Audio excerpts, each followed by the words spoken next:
Over 20 years ago, I coined the expression think big, and it's been a part of my life ever since. It's also come true. I became an even bigger success after I said it than I was before. And that's one reason I think it's an important way to think. It obviously works, and that's what I'm going to talk about today. What I said exactly in my first book, The Art of the Deal, is as follows. I like thinking big. I always have. To me, it's very simple. If you're going to be thinking anyway, you might as well think big. That book was a bestseller, and it's considered a business classic at this point. But I never thought those words would become bestsellers in their own right. It's an interesting point that I'm famous for two very short statements. Think big and you're fired. But let's stick to the first one for today. And I'd suggest strongly that you pay attention so that you won't have to hear the second one. Thinking big starts with the details and grows from there. Because I'm a builder, I'm very aware of the importance of having a good foundation.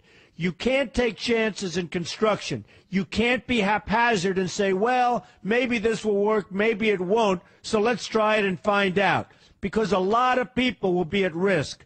I have to know if something will work or not. Every inch has to be accounted for. In other words, thinking big starts with being thorough. So number one, be thorough. Don't count on happenstance to get you anywhere, because it won't. Number two, get a momentum going and keep your momentum going. You have to have big ideas, but you've got to have the energy to get them done, which can sometimes take a long time. If you don't have momentum, you will not have what it takes to get the job done. Patience alone isn't enough. I have a lawyer friend who used to refer to me as the reverse tornado who builds everything in his path. I always like that because it implies a lot of energy and a lot of momentum.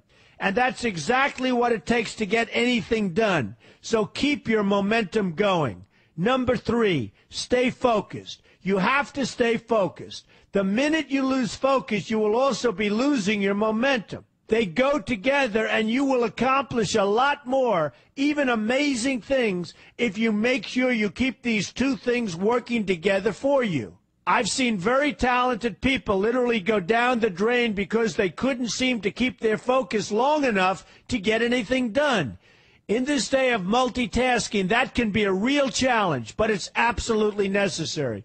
Ask yourself this question: what should I be thinking about right now? That simple question can restore your focus in no time at all. And your answer right now should be listening to Donald Trump. Number four, look at the solution, not the problem. This is very important if you ever want to learn to think big. And here's why. No matter what you do, you're bound to run into problems. It's just part of life, a part of business, a part of anything worth doing.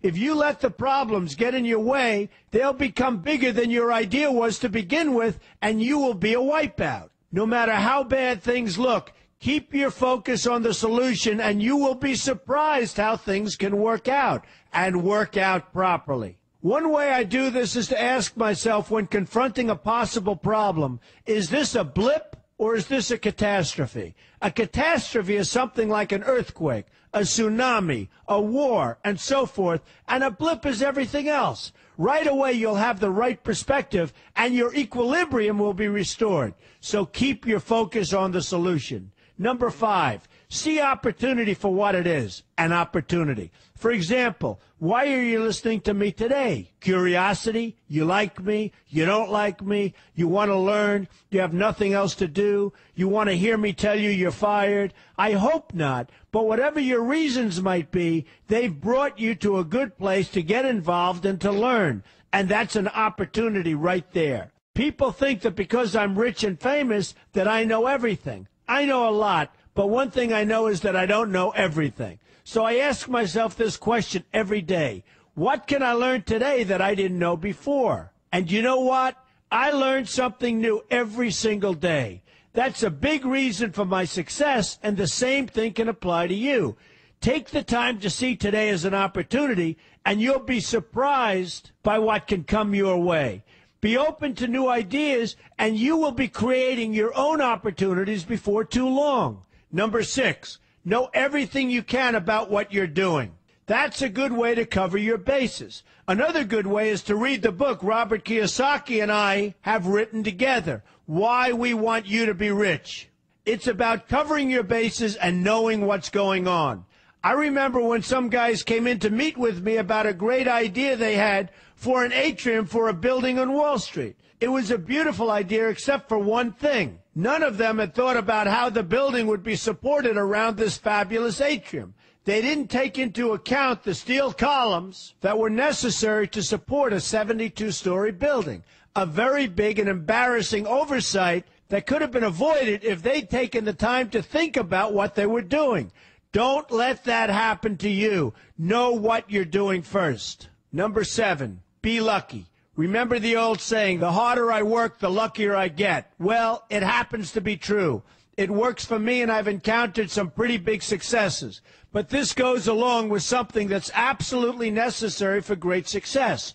Be passionate. You have to love what you're doing if you want to be successful at it. My father told me that it's absolutely true. I might work 7 days a week, but it doesn't seem like work to me because I love what I'm doing. If you don't like what you're doing, find something else to do, or do it part-time until you can find something full-time. You will never be successful, happy, or healthy unless you're doing what you love to do. That's just the way it is. So give it some thought. In fact, give it a lot of thought. For example, if you're feeling frustrated, there are 2 ways to look at the situation. Frustration can mean that maybe you're expecting too much, or it can be an indication that you know you should be, or could be, doing more. Use frustration as a motivator. Use it to get where you want to go instead of staying where you don't want to be. But above all, be passionate. That's the fast track to success, no matter what your interests are. Number 8, see yourself as victorious. That can zap negativity immediately and put a positive spin on problems. I've gotten to the point where I see problems as challenges that I'll enjoy meeting and dealing with. My point here is that no matter what you do, you will encounter problems. Why not see them as challenges instead and know that you are more capable of dealing with them? That's positive thinking with a realistic slant.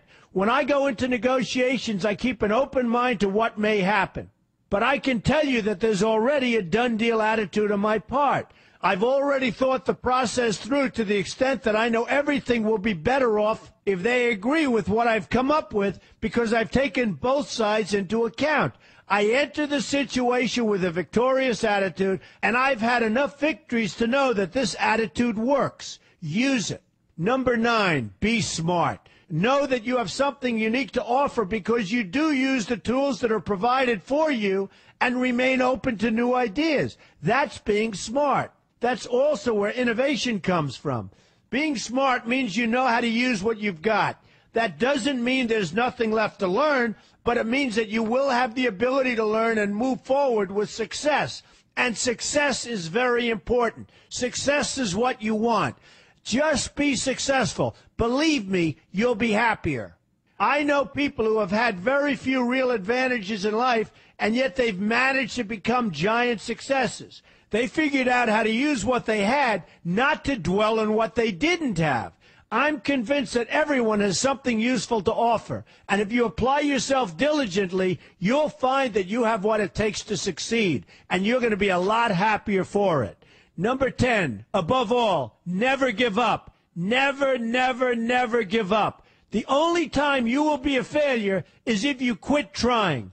Only losers quit. The biggest losers in the world are quitters. Winners keep on going. So whatever you do, never give up. My father always used to harp, never give up, son, never give up. Don't ever quit. I never want to see you give up or quit. Well, my father was a smart guy, and I listened to him. And remember, think big. A good way to start is to read our new book, Why We Want You to Be Rich. 2 men, 1 message. There's a lot of great advice in there for you, and I expect you to pay attention. You're going to do fantastically well. You're going to be a winner, and I'm going to see you in the winner's circle.